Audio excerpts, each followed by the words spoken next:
And there's something about the way your love shines on my face. Oh no, I can never get enough of you. This feeling can't be wrong. I'm about to get my worship on. I'm gonna sing a brand new song. Yeah, I'm about to get my worship on. Take me away on this beautiful day. Yeah, yeah, yeah. It's a beautiful day. Yeah, yeah, yeah. It's a beautiful day. Yeah, yeah, yeah. It's a beautiful day. Yeah, yeah, yeah. Such a beautiful day. Well, hello and thank you for joining me. It is Tammie Tubbs, your host, and I just want to take this opportunity to say thank you so very much. It has been a wonderful 8 years of transforming, enlarging, and growing with you on today. But in the year of 2020, I want to push you to think outside of the box and go do what God has instructed you to do. There's a gift, there's a talent, but there's a purpose, the reason why you are here today. So my guest on today, I know him as my brother, Thomas Miller, but to the world, he's known as T Millz, and he's here to empower you and to kick you to say, move forward and do what you got to do. I just got to touch you because, you know, if Bonica was here, she would say, boy, God's hand has been upon you, but it has not always been easy for you. At all. So where do we start? When I think of your testimony, I just say not only a survivor, Thomas, but an overcomer. Let's go back to childhood. What are some of those things that you had to overcome to be this man that we see right now that can say, nothing can keep me down? Well, when you come up in a household with a mother and a father that's well-rooted, where your dad had a background of being in the streets, then going to the army, then going into pastorship, and have a mother that's been through bad relationships, getting with somebody good and finally making that whole. Right. You know, so they're having a household, they making 6 girls, 8, my sister twins that passed, and my other brother and 3 boys. So that's a big household. It make you either break or break you. It's going to either make or break you, that kind of situation. Because, you got to speak fast or loud to try to get your word out, your point across. Everybody's talking, everything's going. Yeah. What number were you in this large household? Really, I'm the middle of everything. Wow. Stuck in the middle. There's a stigma about that middle child. I'm the middle and the big. So I'm the middle because I'm the oldest brother. So I've always been everybody's big brother. But I'm in the middle. I have 4 sisters over. And then 3 sisters and a younger brother. And then you have what we call like an Irish twin. Yeah, that's my twin, daughter. That's my, we regular twins, but it's really technically Irish. Right. Twins. We twins for 2 weeks, but I mean, you can't tell us nothing. We did everything together. I played basketball. She did cheerleading. I ran track. She ran track. I played football. She was cheerleading. I'm chorus. She chorus. I'm drama. She drama. So it was the same thing. But you all had a strong family unit. Yes, it was like nothing could break you all apart. We learned that too coming up. Like mom, she was the type, and dad too. They were the type to like, we'll come home and you'll have somebody new staying in the house because mama just felt led the spirit to just, this person was doing bad. They got family. They gonna stay with us for a while till we help them get on their feet. Right. So that became like, that helped build me to who I am now too. That's another thing I see, like just even the small stuff, like when we playing kickball and having fun outside with the kids, how mom come outside and popsicles and suckers and candy. Kool-Aid. Yeah, Kool-Aid juice for the whole, not just us, for every kid out there playing, the whole thing. And like that just made me want to just strive to be better than what I was. Every time I did something, I always feel like, I did this, I got to do something else big. Right. Looking back, how would you describe who you are now compared to that young 16-year-old? That young 16-year-old didn't really know too much of where he wanted to go. He knew he was good. He knew he had talent. He knew how he looked. He knew about that, but he didn't really have no set goals of what he wanted to be. I had too many things, so I couldn't narrow down one.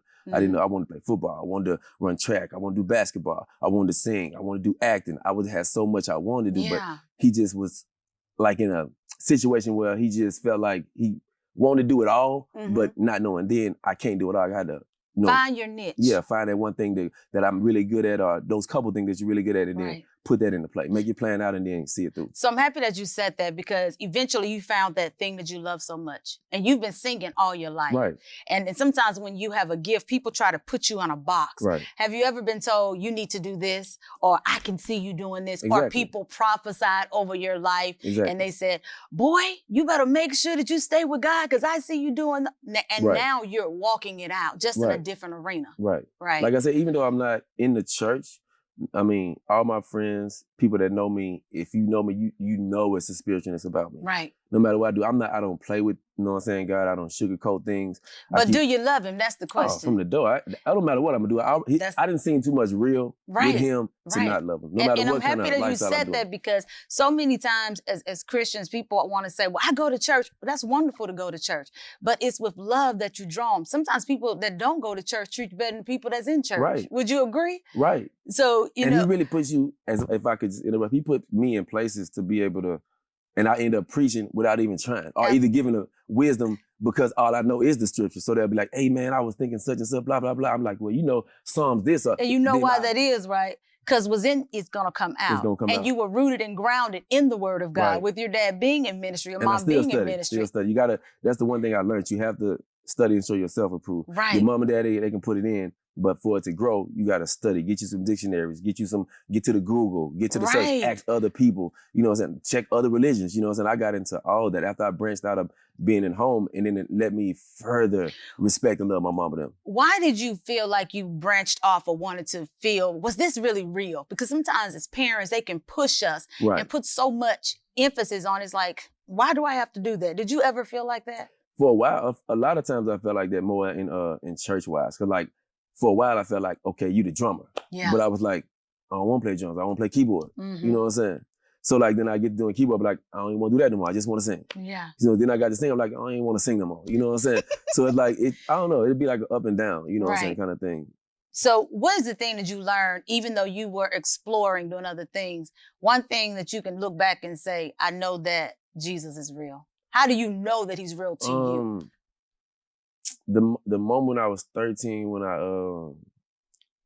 felt the vibration in my body and I saw full-fledged vision of my friend, and then it happened. Then I knew it was real. Yeah. Then I knew it, no matter what nobody can tell me, I know he real. Right. That was my fact to see. Right. And then I saw, not to change it, but I was at a friend and I saw a demon, you know what I'm saying, literally get cast out my friend. Like, I know he was possessed because he was not that strong. Right. But he was wrestling with 6'3", 200, 300-pound men like they was 112 pounds. Right. And so for to have a Christian woman come in and then he just go get calm and she walked to him. As she walked to him, he just gets smaller and smaller. And then she touched him and you can see the window shatter, you know what I'm saying, as it moves. So like stuff like that, you can't tell me nothing. I know. It's in the name of Jesus that demons tremble. They're gonna disappear. No matter what. That's why with me, I don't get scared of nothing. You know what I'm saying? Like even when I'm in my wrong, no matter, nothing can scare me. Cause like I'll be like, oh man, you know if it's real, demons real. Like for real, they is. You do know that. But guess what? If demons real, guess what? Something else gotta be real too, right? Right. And I think he's more stronger than that. So no matter what's going on, I not believe that. That's the way I just try to get my friend to say, even if you're walking into something, if you don't believe nothing, even in the natural, what we're doing, if you don't believe we're going to put this track out and it's going to do some numbers and we're going to make videos and we're going to make money off of it, it won't happen. It won't happen. It won't happen. You have to believe it. You have to literally see it before it happens. And you have to speak it. That's why so many times we have to be careful what we say. Because you're speaking into existence. Have you ever been in the place that you're in right now? Was there ever a low place where you didn't believe? It's like, man, is this going to ever come to pass? Were you ever at that lowest point in your life where you doubted that you would be where you are right now? Okay, when I did when I was at my, to tell a whole story, I was at a plant making great money. I was probably making $12, $17 every week, $1,700 every week, you know what I'm saying, at a plant at Whirlpool. And so working hard labor. Work. I didn't really have to work. I was a forklift, so I just drove around picking up stuff. But I grew to that. Of course, I started on the line and all that. Gotcha. But at this point, I'm working out, and I was like at a point where I felt like I was, this is awesome. I'm good. And the owner of the place had heard about the big audition from P. Diddy. Yeah. And so he told me, because they used to have like our job, I have like talent like things every year, and I would win every year. So he was like, I need you to take off this week. And I need you to go to Tennessee and I need you to audition for the Making a Band. And I was like, I got work. What you talking about? I got kids. I got to tell you, if you come here, I'm going to fire you. Wow. I'll pay you a week for that. He paid my stuff and made me go to audition. So he saw what was in you. So it's like, I need you to be here. I'm going to take care of you. Go. Right. And for me to feel that point, like to answer your question, like going from there, when I finally did go and did make the band, did make the show. Yeah. And then to see how like, how put together it was, that discouraged me. It made me feel like I probably ain't gonna go nowhere. I probably ain't gonna do nothing because it ain't real. Right, you know what I'm saying? Right. Like it's a show. Like I'm on here really singing, really working to try to get this deal. And then it made me feel like, you know, maybe this ain't for me. Maybe, you know what I'm saying? I can't really sing like that. Yeah. Maybe I don't really fit the bill. You know what I'm Right. saying? And that's what my moment where I had like a, maybe I don't need to be doing this. Right. I don't feel like that you know doubt and unbelief. That's when that came in. Right. That's the one time I had that. But it hit me back as soon as I left there and got the first radio interview from being home and how they was like, all the stuff that they was saying and doing at that, like, it just made me be like, that spark. Wow, you know what I'm saying? Yeah. So they really see you. Everybody might not. That's when I got to the realization of everyone's not gonna love you. Because I really thought that if you're good and you doing right, everybody gonna love you. Not but at all. It's not. Everybody don't. So and sometimes people can be jealous and envious of who you Facts. are, not knowing Facts. the struggles that you've had to go through to be where you are. Facts. And then sometimes they can look at you, especially social media. Everything looks pretty, painted really nice on social media, but they don't see behind the scenes where you're crying, where your bills are due, you don't have money. They don't see any of that. Nothing. They just see these crop pictures and all the things that you're doing. Right. And people like, oh, wow. So they hate on you. Right. Wow. But that was a life-changing moment for you, Thomas. Yes. Where you had to figure out, am I going to stay in this? Am I going to trust God? You fell in love again. Right. You married. I remarried, getting out of the first toxic marriage, not to talk about nothing because I don't like to talk about people when they're not in the presence. We keep it positive. Right. But getting out of a toxic relationship and then I felt like too, after that, like I was really done with women. You know what I'm saying? Not like I'm going to be gay in them, but I was like, I was done with relationships. Because you were hurt. Right. And I want to say this because sometimes women, we don't understand that men hurt and bleed just like we do. Facts. And one of the things that I've noticed is that when a man is broken, it's hard for him to love and trust again. Were you in that place where you just... Yeah, of course. I was more of like, I was going to still be respectable and nice to women, you know what I'm saying? But I wasn't going to never let nobody get back to where we won.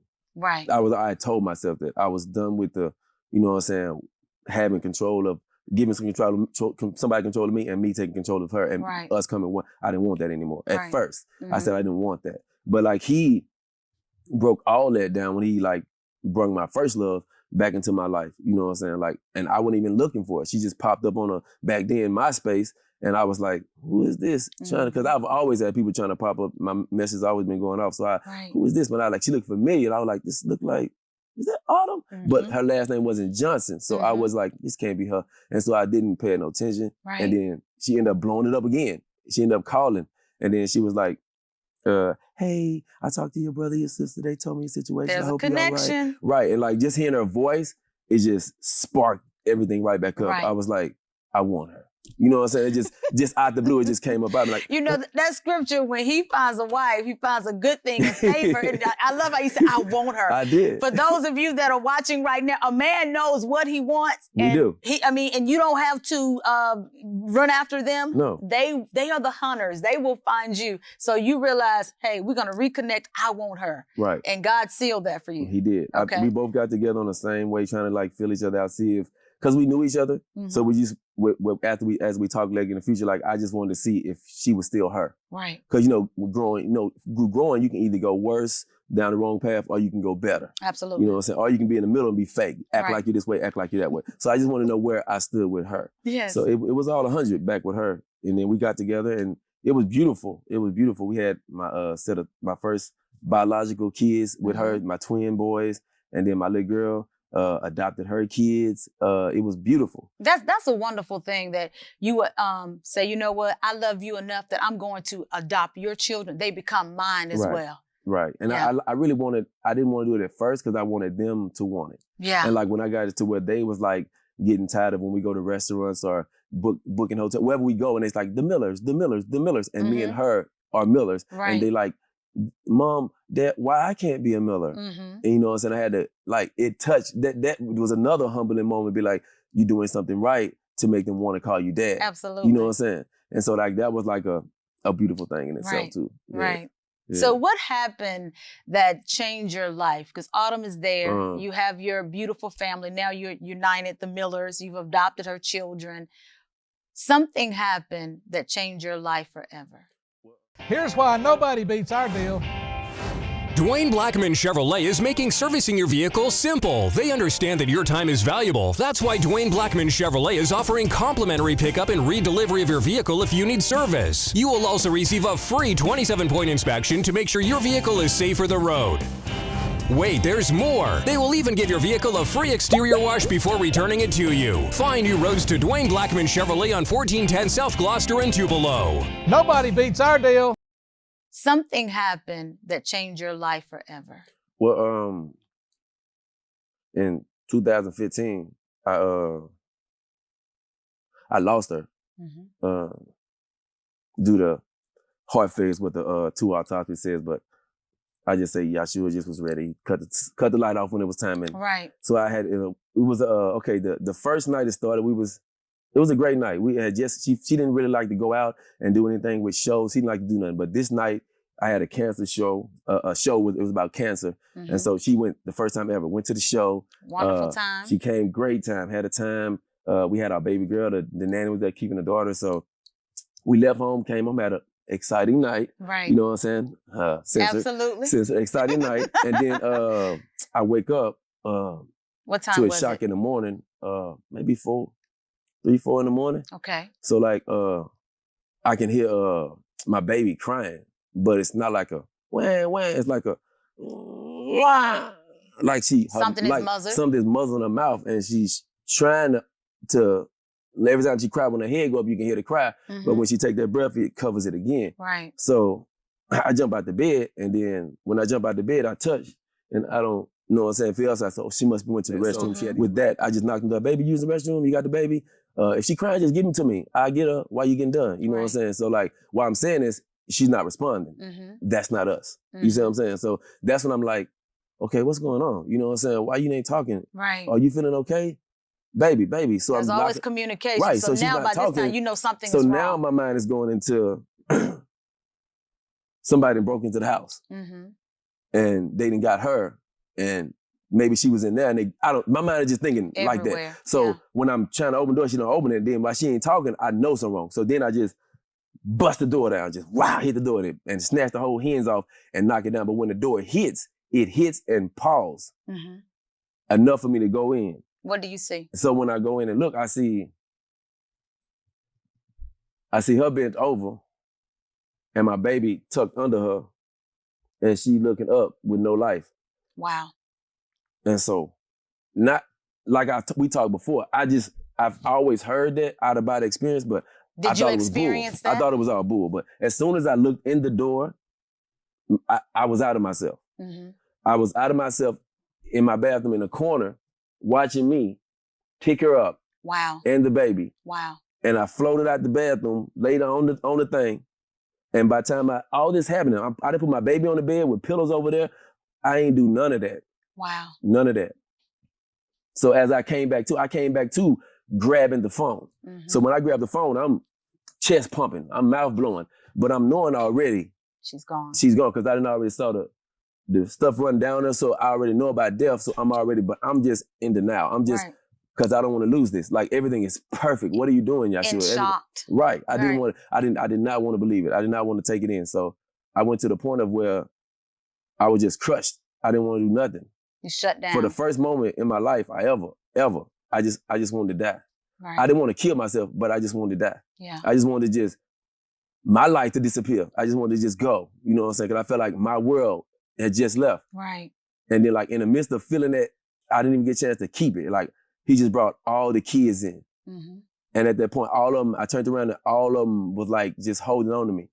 And so like, when they held on to me, by this time, the ambulance, the 5 people, the police, everybody's there. They didn't already snatch it and everything. So it just put me in a state to where I really didn't care about life. Yeah. And it made me just want to die. And then I went from that to where I want to kill. Yeah. You see what I'm saying? Revenge. It's so much negative why in the is world. this happening to me? I want to take something negative out to equal this. Yeah. You know what I'm saying? Yeah. But that situation made me be like, I've never felt that. And I still go over it. I still go through that now. I still have anxiety. I might wake up in the morning and for no reason, I'm feeling like, I don't know. I just jump up out the bed and be And then like, my girl, then my fiance now be like, you all right? I'm like, I'm good. So I just got to walk. But it's my mind. Everything will play. I go right back into knocking it down. And I'm happy that you said that, because when you go through a traumatic experience like that, it's your mind. And I can honestly say that, you know, in the death of my sons, I could hear them in the house, Thomas. Yes. And no one was there. I could literally almost like see them walking and they're not there. Waking up, when you said how you would feel for her, they're not there.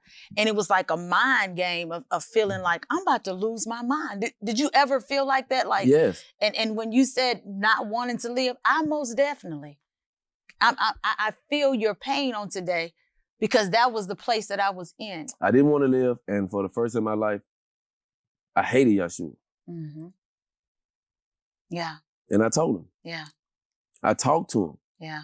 Of course, I've got it right there, but I didn't give a care. You wrong for this. Yeah. It's like you took the best thing that you gave me and you took it away It's from like, me. yeah, it's like this made me, you know, this slowed me down from that, what I was doing. Right. But then he brought me to something new. Mm-hmm. As soon as he took me out there, he just opened up. But I want to pause, because after death, it comes denial. Did you go through denial? Of, is this really real? Did this really happen? Oh, most definitely. Okay, that part, so yeah. we go through that denial stage. So people would never know that you were going through what you were going through. I really don't like to tell it, because like when I do open up to people, then it's like they different. You know what I'm saying? And I want them to treat me like that regularness. Right. But when I treat them, it's like, I don't like it when I get around people like, how you doing? You okay? And I know it's that where that how you doing okay is coming from. Yeah. It's not like a how you doing today Right. and all right. Right. You like I went to a state of that. Like I feel like everybody, no matter what they were saying, was talking about my situation. Mm-hmm. We all go through I don't know that. if I just felt like no matter what it was. So I like, and like even with family, everything just like was like having me going. That I was mind. totally different. Mm-hmm. I was totally different up here. Like I was thinking ways I never did think. You know what I'm saying? Like, and I went to a point to when I was trying to heal. I went to a point to where I was like, forget it. Yeah. Ain't nothing. It's what am I doing this for? You know what I'm saying? He gonna take it away again. Right. It. Right. When I get tired of this, I'm dipping. Because again, your heart was shattered. It was broken. Like, I tried this again, God, and this happened. And you know what was funny? How Yahshua worked? Yahshua put the woman that I'm with right now, my new fiance, he put in my life immediately after Autumn passed. Wow. And I would not accept it. Wow. Because I went to a point of feeling like after 7-8 months of it, I still wouldn't accept it. Wow. So I went to a point of like, I'm cheating. Mm-hmm. On Autumn. You see what I'm saying? Mm-hmm. That's how I felt. Mm-hmm. You know what I'm saying? Mm-hmm. And so like, he had to break me down all the way totally and use my kids and her to build me up. That's what brought me back to where I'm at now. Watch this. How many children do you have? I have 7. And you know, 7 means the completion. Totally complete, which means that you're healed, you're delivered, and you're set free. Yes. And he takes our children to get us to that place to say, you got more to do. You do. Do it for them. Right. And that's all I do it for. Like my motivation is all them. Like I don't do no games, I don't do no playing. Every move I make is to make sure I'm making some ends meet for them. Right. I can't stand this anymore because I can hear the Lord saying this. What is that song that gets you through, Thomas? When everything else is failing and people are talking and the chitter chatter, what is that song that gets you through? I've had some good days. My God. I've had some hills to climb. Oh, yeah. That's it.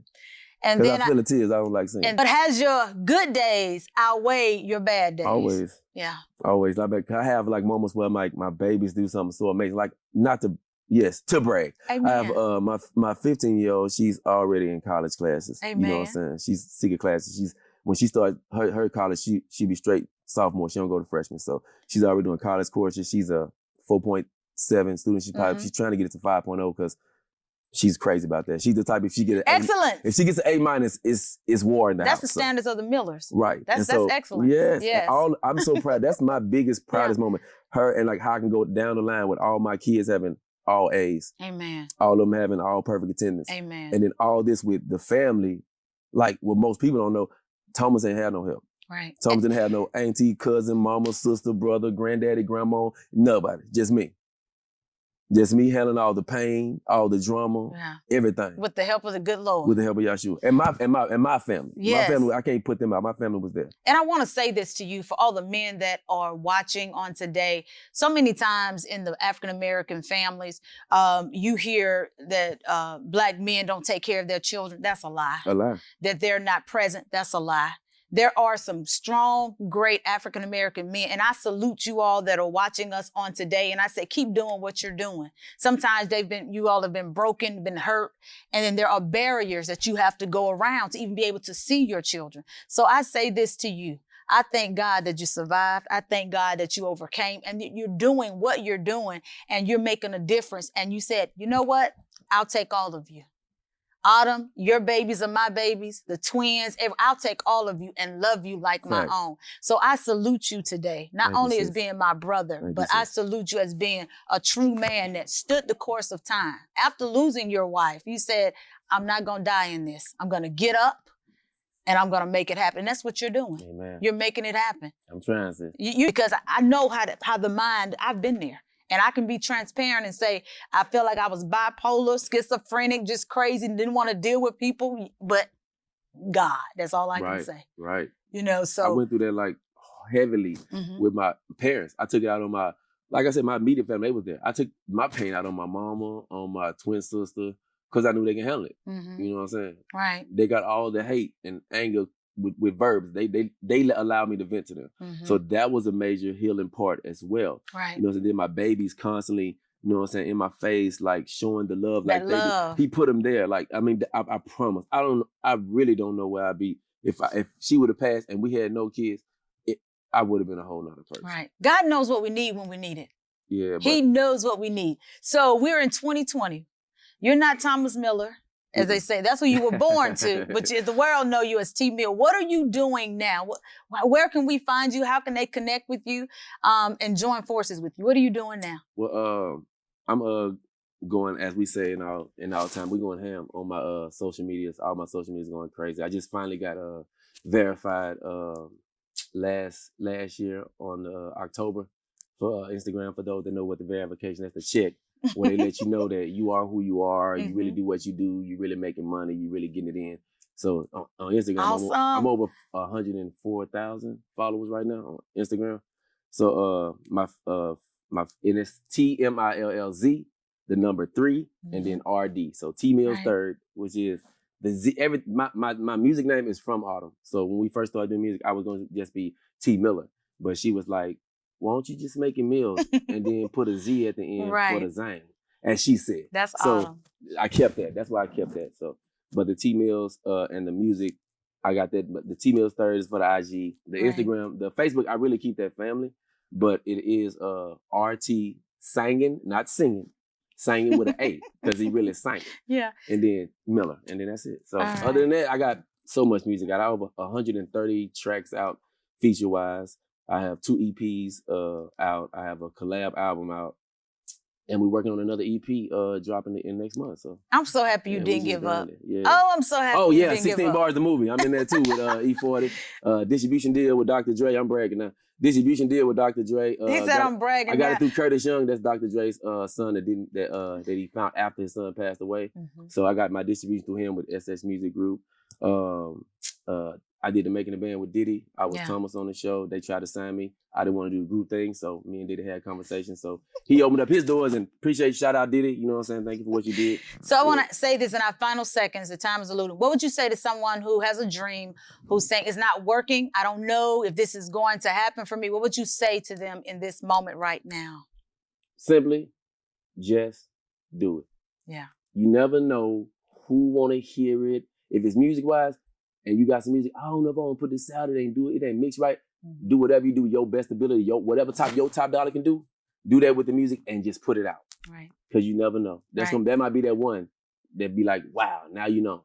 I tell you, the best is yet to come. I'm just happy to know you as Thomas Miller, my brother. Yes. God bless you. I'm just gonna touch you. It's called wealth transference. Remember me when you know the check, just send it on down. You too when the show go to the city. Hallelujah, hallelujah, hallelujah. Well, I love you all so very much. God bless you. And I'll see you next time on the Tammie Tubbs Show. Until then, remember, no weapon formed against you shall prosper. Walk in favor and know that this is your year to make it happen. Be blessed. And there's something about the way your love shines on my face. Oh no, I can never get enough of you. This feeling can't be wrong. I'm about to get my worship on. I'm gonna sing a brand new song. Yeah, I'm about to get my worship on. Take me away on this beautiful day.